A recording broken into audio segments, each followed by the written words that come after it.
Hello YouTube, welcome to Sunday in the Shop. I hope y'all watched my video of the Harbor Freight magnet. This is an old CB magnet. The chrome was peeling. I took my abrasive wheel thing. I even polished it with some polishing compound, but I used a wire brush too. Use that, which is almost gone, but it's still good for some uses. That was that DeWalt that I went through who knows how many car rims. Okay, there you go. See how I already got a washer in there? When I'm done, I'm going to fill this with hot glue. I think I'm going to try to seal it. It still ain't going to be waterproof. You know, nothing ever is. These holes were probably from a plastic cover that set on here. But I put like 3 thick coats of shellac on here. My Zinsser Bullseye shellac. Because on the edge, there was some of the chrome missing too. Boy, it's hard to tell. But here and in that area. So stay tuned, we'll put this together. Kind of flopping around. I've got, that is the size for the nuts for this. These are like for 3/8, but we're going to probably use one of these for a spacer. And I got them all with my big bag of bolts and washers. I don't know if I showed you that. I went to the hardware store, I needed something, so I grabbed some extra stuff. Because I needed washers. I might have showed that.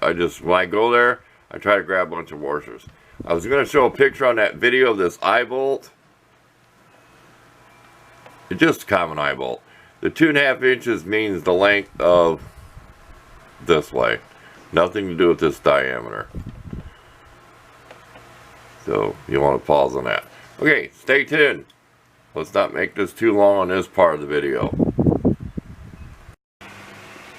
Okay, we've got Loctite on it. I don't know if you can see the blue Loctite, and we have it on this nut too, whether we need it or not. We're just going to use a bean can. And here's how I'm going to use my hot glue. I know I'm going to need quite a bit to start with. I'm just going to take like a hunk like this. I think I better cut it down about like this size. And I'm just going to heat it up with my torch lighter. And I can stir it around with a stick or whatever.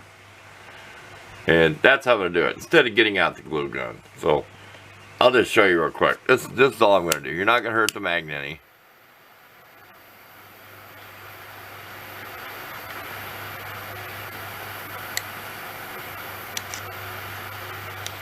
Get one piece down in here. See that? Whenever we get on the magnet, we'll scrape off. So you get the idea. We're just going to keep doing that till we got it filled. So we'll be... Excuse me, I need to take a drink of some cold lemonade or something. We'll be back when this part's done. Okay, we are done. It's as centered as the best I can get it. I use this a lot for welding, so it might have lost a little bit of its power because it is weaker than the Harbor Freight magnet. This one is 3 inches, I am sure. There's so many different modes of measuring on this scale. 3 inches, and for you metric people, it is approximately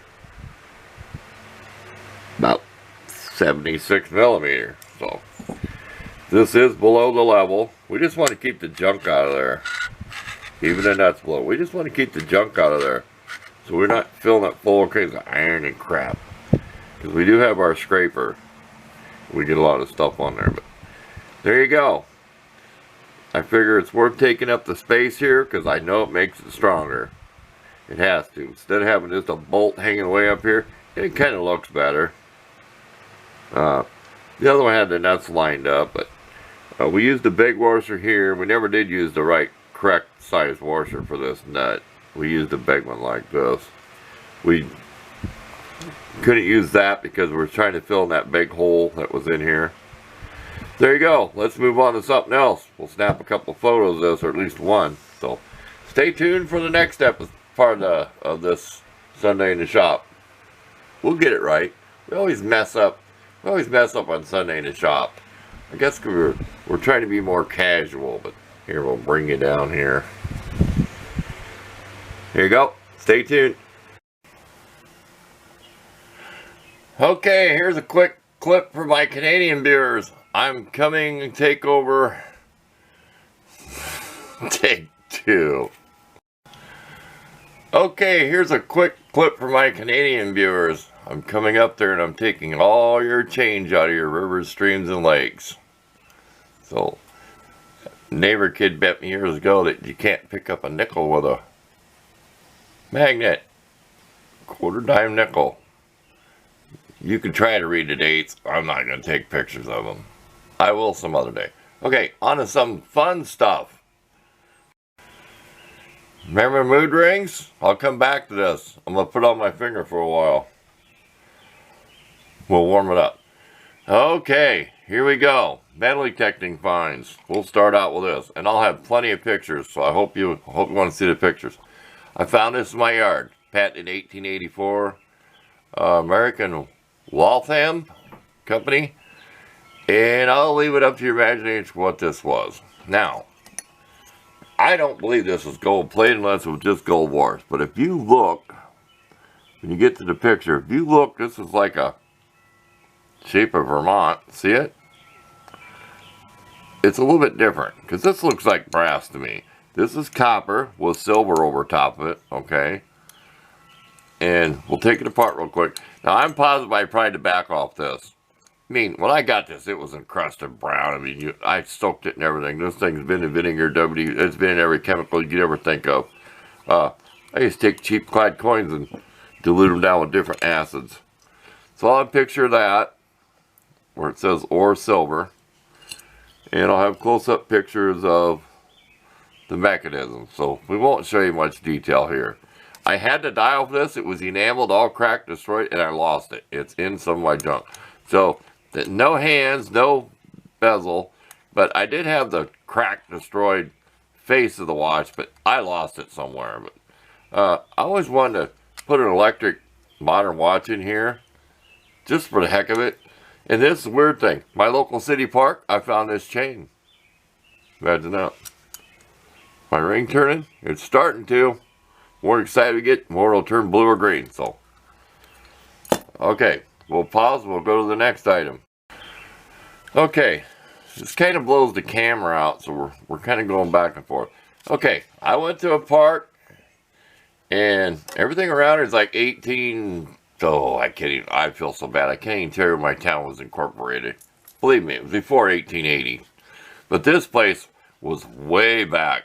This place goes back to settlement like right after the Civil War.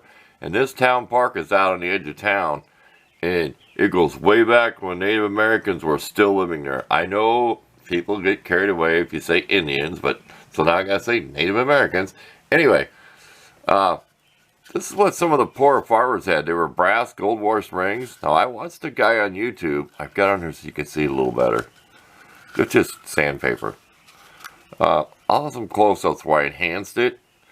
But they were gold wars. That just means they were just a cheap gold plating. I mean, people were poor back then when you needed a wedding band. So that's just brass. But I did watch a video where the gentleman had found two of these, and he said they were around 1800s. So I'm saying about the same thing. Now this was like 2 feet underground. They had dug out this big old city park. They dug a trench to have tractor pulls. So this was like almost 1.5 feet down. There was a bank. Like, see, here's the bank. They dug out to have the tractor pull. And I found this embedded down in it. And I had to really dig because the mud was hard. It's like a hot July day. I had to dig out a hard dirt clod to get to this signal. Because it was a good signal that I wanted. So, there you go. Old school wedding band from the 1800s. That's where I'm going to date it at. So, there you go. There'll be some pictures of that at the end. So you can really get a look at it. Okay, as far as the only silver I've ever found.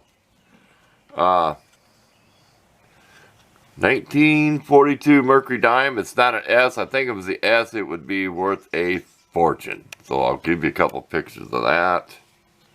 I don't really care if you see that. I live near Sioux City, Iowa. If you want to Google that, just go right ahead. It's a Catholic school, and part of it was tore down. So, I went there and did the whole ball field, like the athletic field area and stuff. This was found on a sidewalk 4 inches deep. So by luck, when they put in a new sidewalk, this was dug up and thrown off to the side. It must have been like the dirt, because I had to dig through rock and gravel. There was rock and gravel beside the sidewalk to get to this signal. And it is in very good condition. See, might as well show you. It was a Catholic school and church. Okay, so you got that. The only silver quarter I ever found. The only other 2 silver coins I've ever found, and I dug a lot. In 2002, I dug a lot of quarters when I first got my metal detector. I found this at a park that's out by a lake. And they kicked me out because you can only go when the park is closed, not when there's campers there, and I never went back. So maybe I should go back after it closed. I can get permission to go there with the paperwork to show I can be there when the park is closed. It's one of them rules, you can't go when there's campers there. Okay, I'm going to pause, take a quick breath, deep breath, and I'll be right back with the last little thing for this week.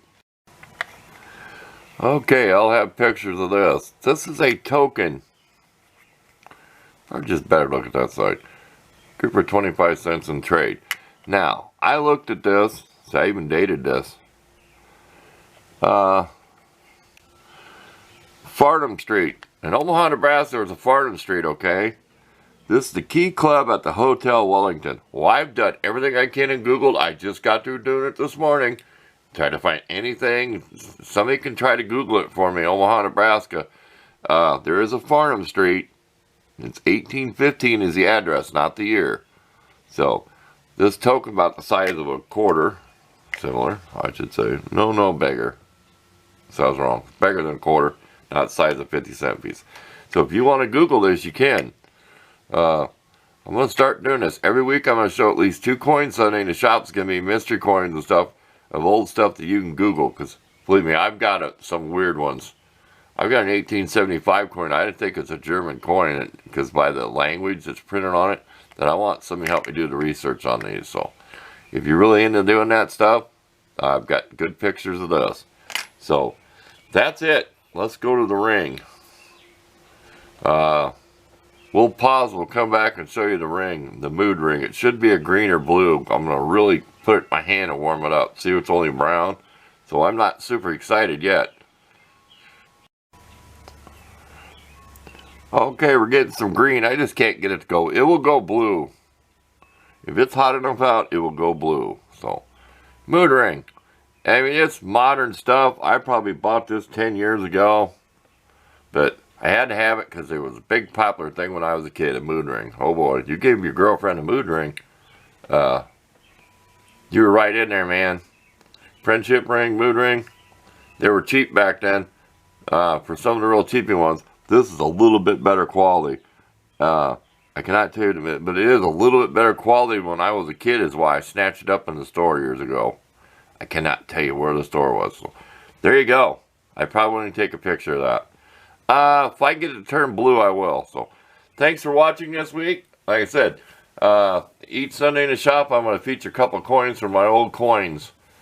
So people can look at them and try to figure out where they're from. Because some of them, I got to find a magnifying glass. Some of them, I cannot even read them. I take pictures and I read it in the computer because I can't find my magnifying glass. So, see you next time.